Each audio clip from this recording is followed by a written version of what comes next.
श्रुति में वैश्य नर नाम ब्रह्म के लिए ही आया है। इसका युक्ति युक्त विवेचन वेदांत दर्शन पहला अध्याय दूसरा पाद 24वां सूत्र। वहां वैश्य नर नाम से परब्रह्म परमात्मा का ही वर्णन है, क्योंकि उस वर्णन में वैश्य नर और आत्मा इन साधारण शब्दों की अपेक्षा परब्रह्म के बोधक विशेष शब्दों का प्रयोग हुआ है। व्याख्या छांदोग्य उपनिषद में 5वें अध्याय के 11वें खंड से जो प्रसंग आरंभ हुआ है वह इस प्रकार है।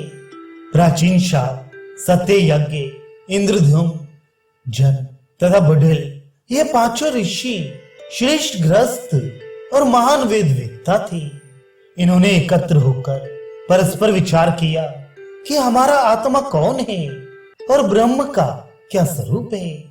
जब वे किसी निर्णय पर नहीं पहुंच सके तो ये निश्चय किया कि इस समय महर्षि उद्दालक वैश्वानर आत्मा की ज्ञाता है, हम लोग उन्हीं के पास चले। इस निश्चय के अनुसार वे पांचों ऋषि उद्दालक मुनि के यहाँ गए। उन्हें देखते ही मुनि ने अनुमान कर लिया कि ये लोग मुझसे कुछ पूछेंगे, किंतु मैं इन्हें पूर्णतया उत्तर नहीं दे सकूंगा। अतः अच्छा हो कि इन्हें पहले से ही दूसरा उपदेष्टा बतला दूं। ये सोचकर उद्दालक ने उनसे कहा, आदरणीय महर्षियों, इस समय केवल राजा अश्वपति ही वैश्वानर आत्मा के ज्ञाता हैं। आइए हम सब लोग उनके पास चलें। यूं कहकर उन सबके साथ उद्दालक मुनि वहां गए।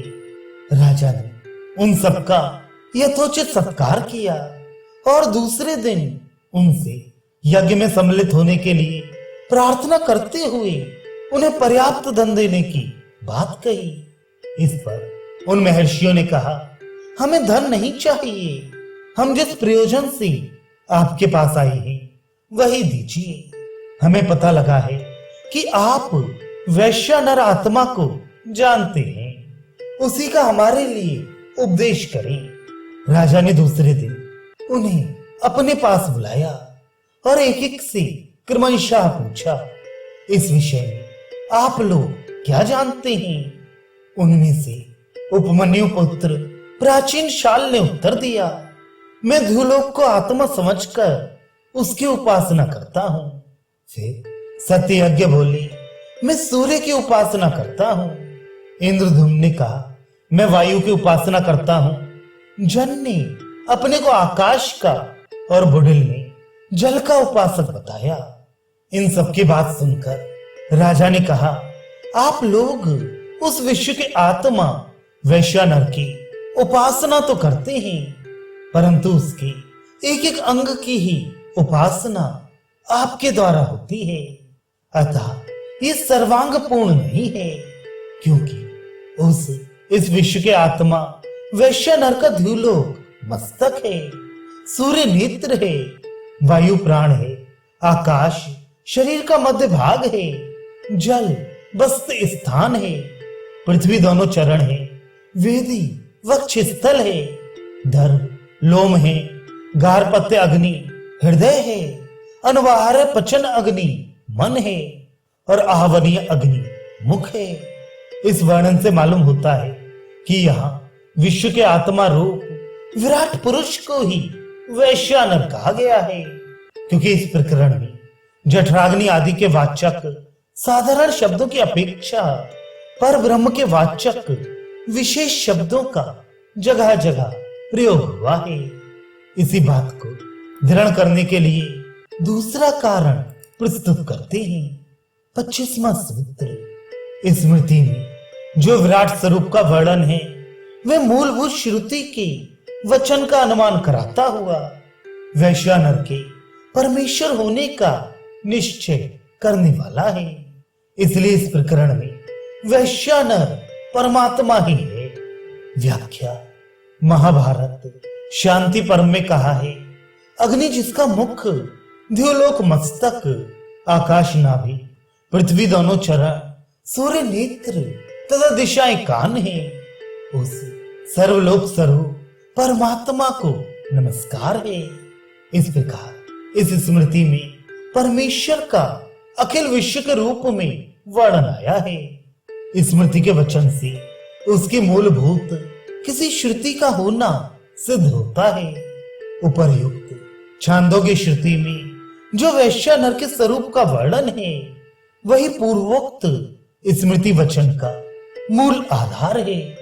अतः यहाँ उस पर ब्रह्म के विराट रूप को ही वैश्य नर कहा गया है। यह बात स्मृति से भी सिद्ध होती है। अतः जहां जहां आत्मा या परमात्मा के वर्णन में वैश्य नर शब्द का प्रयोग आए, वहां उसी पर ब्रह्म के विराट स्वरूप का ही वाचक मानना चाहिए। जठरानल यह जीवात्मा का नहीं। मांडुक्य उपनिषद में ब्रह्म के चारों पादों का वर्णन करते समय ब्रह्म का पहला पाद वैश्य नर को बताया है। वहां भी वह परमेश्वर के विराट स्वरूप का ही वाचक है। जठराग्नि यह जीवात्मा का नहीं। उपर्युक्त बात की सिद्धि के लिए सूत्रकार स्वयं ही शंका उपस्थित करके उसका समाधान करते हैं।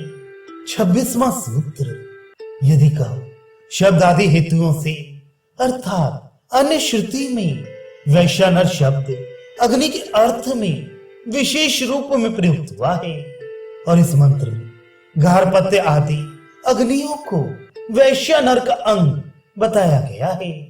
इसलिए तथा श्रुति में वैश्य नर को शरीर के भीतर प्रतिष्ठित कहा गया है।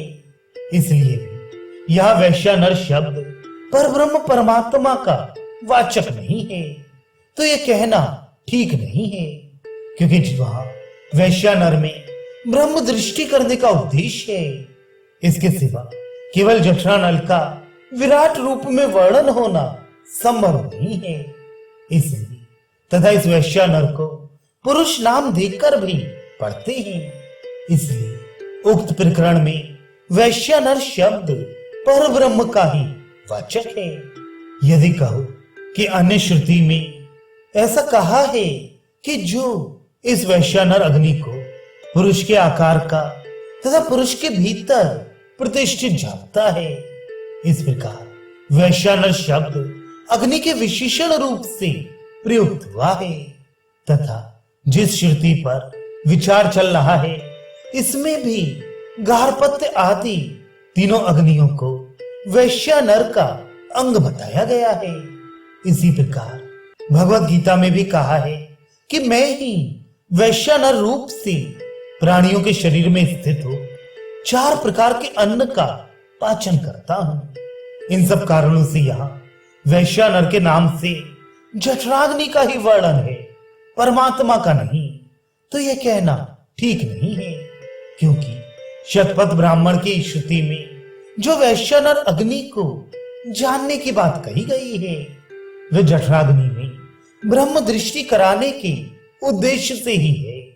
यदि ऐसा न होता तो उसको पुरुष नहीं कहा जाता।